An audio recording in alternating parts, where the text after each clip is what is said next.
Yo. Go ahead, Dre. Okay. How was the last couple of years been for you? It's not just health, it's family and everything you had to deal with. Is that a lesson that you had to learn, and does it just make you a better man going through all that? Absolutely, man. All the stuff, the trials, the tribulations, and everything like that, man, it makes you who you are. It doesn't break you. You know, as long as you keep a positive mindset and understand the work of God, you know, you'll be able to really have a more peaceful, happy life.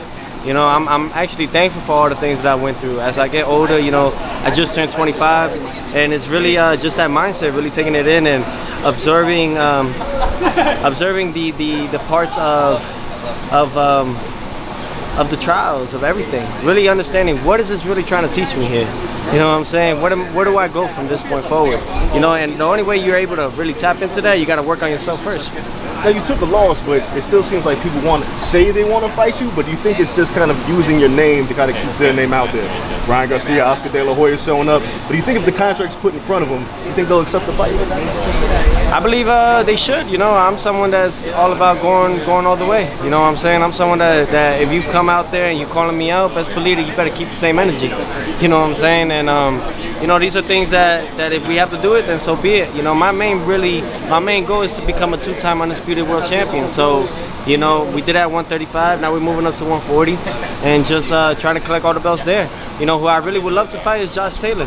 You know what I'm saying? But if these guys, you know, everybody's already lining up with different fights. You know, you got the vacant WBC, the vacant WBA already in line with other fighters. You know, so if these fights, great fights that are coming up, and we can't get any of those guys, then yeah, we'll get the likes of Ryan Garcia and stuff like that. Is it about the money for a lot? Do you think it's just about the money for a lot of these guys, or is it about actually fighting and winning world titles? It's all about the money for these guys, really. A lot of them. You know, they try to claim it, they try to go out there and become this and that, but they did it too late, you know, because who started it? Teofimo. Last question. Amanda Nunes in the UFC, she dealt with COVID, lost the fight. To try to explain, like, your body goes through something that you don't understand when you're in there. She had a rematch, Julianne Pena destroyed her. Can you talk about what you went through that night? Have you ever felt anything like that before when you fought George? No, not even close. Honestly, the last time I actually felt something not like minor to it was when I was 10 years old. I had the state silver gloves in Florida, and it was the finals. And I had caught an asthma attack in the middle of the fight, and I was already dealing with pneumonia and early stages at that time too. And I fought. Thankfully though, it was only 1 minute, 3 rounds. Big difference from now. 3 rounds, 12. I mean, it's 3 minutes, 12 rounds. But nothing comes close to what I really went through, and the amount of how can I say, the amount of torture, I guess, the amount of beating that I did to my body to make that weight and to give the fans and everything an exciting fight. So you're still proud of yourself after all you went through? Heck yeah, it just shows that I'm a hell of a warrior, bro. I'm a champion, man. I'm an active god. I'm a beast, man. It's really what it comes to, you know. And I thank God for that, because he blessed that upon me, man. I'm nothing without him. You know what I mean? And in those moments, I literally just said it. You know, in those moments in that ring, you know, in those moments of those rounds, I just said, God, I need your help here, because I'm about to quit. You know what I'm saying? And I had my own father, who's my head coach, trying to tell me to pull out. You know what I'm saying? Because he knew there was something definitely wrong. That's not how I fight. You know what I mean? If you know me, if you looked at all my stuff before the Kambosos fight, leading up to that, I don't fight that way. You know what I'm saying? So, but it's all good. You know, now we moving on, moving forward, and I just can't wait, man. It's the eye of the tiger, man. Just moving forward, and Saturday night, August 13th, really, oh yeah, tune in. You talked about killing yourself to make 135 those last couple times. Is it me, or you actually look slimmer today at 140 pounds? Is that true, and is that by design? And yeah, I work my ass off. I work my ass off, man. This is what I've been doing. I've been doing this since I was 2 years old. You know what I'm saying? My father had me in the gym doing Taekwondo from 2 to 3, and then boxing ever since that. You know what I'm saying? It's just this is something that's already in my blood. You know, I gave blood to the sport at 6. You know, so it's all about just doing those things. And you know, this is where I want to be right now, because I kind of want to relax. I'm actually 143 right now, so I got 3 pounds. I actually can make weight tomorrow, so it's just all about figuring out what we're gonna do, what we're gonna eat, and just moving forward from there. Yeah, because you know, usually when a guy moves up, it's like they fill out more, but you look leaner.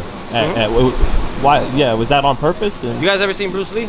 Yes. All right, yeah, you seen how may not have looked like the freaking brolic dude, but try to fight him, he'll whoop your ass like no other. It's all about things like that. It's just it's not about how big you look, it ain't about how strong you look. It's all about how much you can flow. You know what I mean? You gotta relax and use all your body. You gotta use everything, not just your hips, not just your arms. You gotta use your legs, and you gotta balance everything all together. You know, I've really been doing a lot of research on all these guys, all my legends that we all look up to, and really just pushing it, man. I want to help the new generation on the horizon. You know what I'm saying? Like, I'm here in the driver's seat. You know, I'm here on the driver's seat, and it's all about just trying to see how am I gonna, you know, God leads me to all that. You know what I'm saying? I'm nothing without that. God is my leader. I'm always gonna be second. We all are. You know what I mean? And it's all about just as long as I have God to help me, you know what I'm saying, then I'm able to help everybody else. That's what a leader does. A leader doesn't tell people what to do. A leader guides them to it. And it's all about really just trying to let these young cats and young fighters know that they too could be whatever and whoever they want. They don't need to side with somebody. They don't need to make contracts with somebody. They don't need to fall into that lifestyle of gang and stuff like that. They could do it just on their own, man. Just gotta be strong. It ain't an easy road though. I'll give you guys my shoes and you guys won't even be able to cross that door right now. It's just that part. It's literally got to that point, and it's very intense. But as long as you have God with you, you keep that faith, you shouldn't fear nobody. You know, and you shouldn't fear death. You know, Teo, talking about your style at 140, moving up now. You know, we know you're such an explosive talent, but these guys, Taylor, Ryan, if he moves up, Devin, if he moves up, they got the long arms and they're taller to put on the weight. But Devin has about like 5'6" flaws. Tank has about like 3'4".